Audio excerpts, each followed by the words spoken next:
A decade passes, a new number to begin, 10s, 20s, 30s, 30.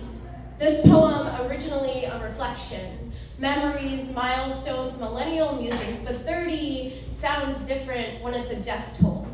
Suddenly aging feels like a gift. 10 years of love, 10 years of travel, 10 years of safety. 30 sounds different. I turned 20 in 2012, the same year as the Sandy Hook Elementary shooting. 20, the same number of children lost. Suddenly, 20 sounds like too much. Not the beginning of a chapter, a decade, adulthood. I turned 21 in 2013.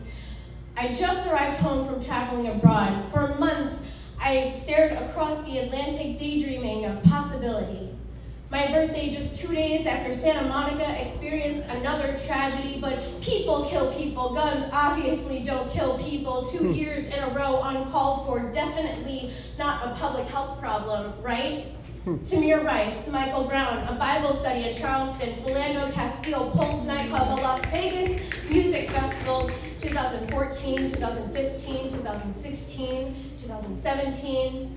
2 graduations later, thoughts and prayers followed me as I studied art history, fascinated by medieval images of prayer. Churchgoers clutching Bibles containing words they could not read, merely memorizing the trusted words from their priests. Somehow, large gatherings make words easier to believe when said from a pulpit or a podium, promises of heaven or reform. 2018 brought me my 26th year, the start of my career, a renewed love of painting and poetry. Another high school's gunned down. Marjorie Stonewall Douglas. A Pittsburgh synagogue. Once again, prayer has become a target. Land of the free or land of sacrifice. Sacrifice our bodies, our children, our spirituality, all for gun rights. 2019, 2020, 2021. These years filled with a tug at my chest, a love that broke open my heart and let it spill into a beautiful relationship. My head in a rose-colored daze, all the while Walmart has become a shooting range. Breonna Taylor, an innocent bystander in her own dwelling. 8 deaths from one gunman in Atlanta, Georgia. I begin to choke on all of the names and places I have to fit inside my mouth. My ears begin to bleed from the breaking news stories now. On the precipice of my 30th birthday, 10 lives taken in Buffalo, 21 lives at another elementary school. Those of us born in 1992 have bookended our 20s with multiple mass shootings, and other generations wonder why we're so anxious.